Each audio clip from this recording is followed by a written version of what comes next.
Perhaps it should be taken over, as you were saying, by the city, and the wages paid by the city, and everything would then be fairly above board.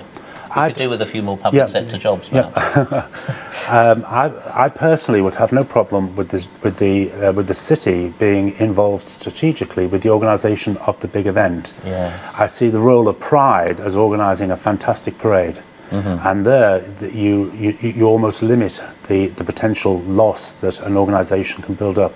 Pride's responsibility should be on the visibility of lesbian and gay people for this one day, and you do that through having a fantastic parade. You talk about it being the responsibility of lesbian and gay people to make it a great event. Why is Pride not called Gay Pride anymore, and why are there so many straight people on the park? Is that good or bad?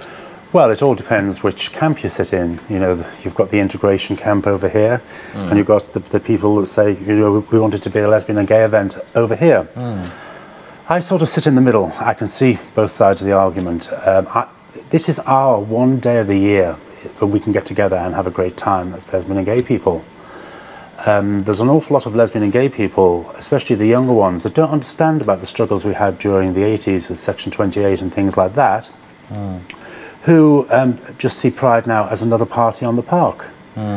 Now, which is a big success in a lot of ways, politically. It's a big success politically, but culturally it's very bad for us because just by that happening, we dilute and lose our identity, which is one of the main reasons that we want to have a big, visible Pride. You know, I think it was Harvey Milk when he was a public official in San Francisco, told everybody to go and tell somebody they were gay.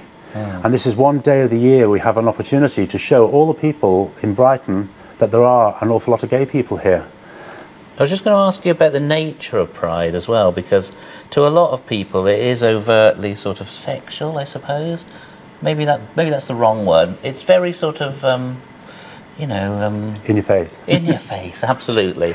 And I was wondering, you know, shouldn't we have a festival that's perhaps more cerebral for gay people and lesbians, you know, in Brighton? Shouldn't we have something more akin to the Brighton Festival, because that would perhaps balance things up properly? Yeah, I mean, historically, this has been the big problem with Brighton Pride.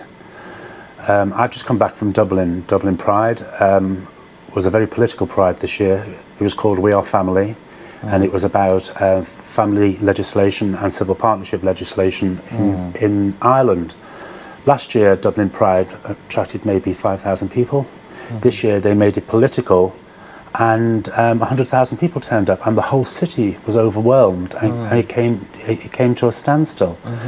Historically, the problem we've had is that we've never had political prides in Brighton. They've always been fluffy, Mardi Gras type celebrations. With carnival, basically. Carnival things, yes.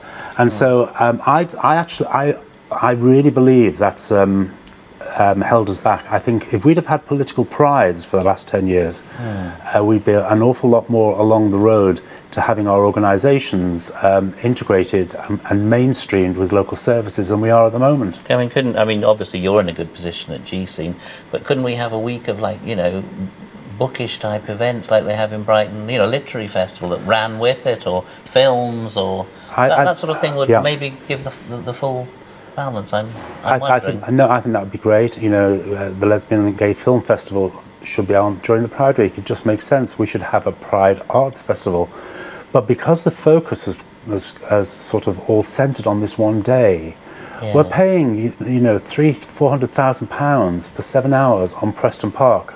That's what we're talking about here. All this money that we pay out is for a 7-hour slot of indulgence on Preston Park. I'd be much happier to see that budget cut in half, and the money used to have an arts festival, to have a film festival, to profile the brilliant local lesbian and gay talent we have. And that's where I think the Pride has historically failed in Brighton. There's been an emphasis on carnival and party, which has almost trivialised the reason that we do Pride. Yeah.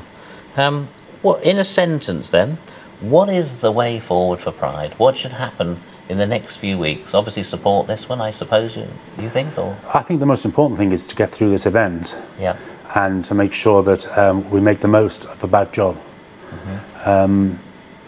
throughout all the problems with Pride in the last 6 months, people will ring me and say, "Is the event going to happen?" And I've always tried to be positive and say, "Yes, I do. Pride will always happen. You can't stop people coming to a free event." But I have to tell you, 3 weeks ago was the closest I've ever come to thinking this event isn't going to happen. So it's important that the event happens, and then afterwards we've got agreement now with the Pride people, and at the public unity meeting we had the other night, everybody thought it's very important that we have an investigation as to the nature of Pride's problems this year. And under a new piece of council legislation, the council can be the people that run that process. And after all, the council are stakeholders in this event, and the council have not only got a responsibility to the lesbian and gay community, but they've also got a responsibility to everybody else, because we use public money on this event, and this event brings public money into the city. I think we need a thorough investigation as to what drove the need for all these tendering processes to be gone into, really, because that's been the basis of the problem. We're producing this year's Pride with people the Pride really haven't worked with before. And as I say, after the event you will find that all the production costs and security costs will be higher than they were last year. So for me, that says there's a failure somewhere. Obviously you've seen a lot of changes, of course, in Brighton over the last 20 years. And I think things are obviously miles better. You were talking about Section 28. Is that your perspective, that things are miles better? Things have improved drastically, and during the last 10 years of a Labour administration, we've had an awful lot of the legislative changes which have really benefited us. But my concern about that is that people are saying, "Oh, all the legislation's been changed now, everything's fine." Well, in my experience, everything isn't fine, and we still haven't won the hearts and minds argument with the people out there. And that's what we've got to do now. We've got the legislation behind us. We need to go out and win the hearts and minds argument with people. There are still some people who don't want you to stay in guest houses. Oh, yes. Lesbian and gay people deal with bigotry and prejudice on a day-to-day basis. Yeah. And depending on whether you're going to challenge it or just sit back and take it, I always try to challenge prejudice. I always try to challenge discrimination. That was drilled into me by my parents when I was young. And Brighton is seen by almost everybody, in the UK at least, as somewhere that is, very gay friendly. Is that the case, or is that not the case on the streets of Brighton? In my experience, I've found that to be the fallacy. Yeah. And when I first started GC magazine, the Fleet Street press were always saying, "Oh, Brighton's very sorted because all these gay people are there."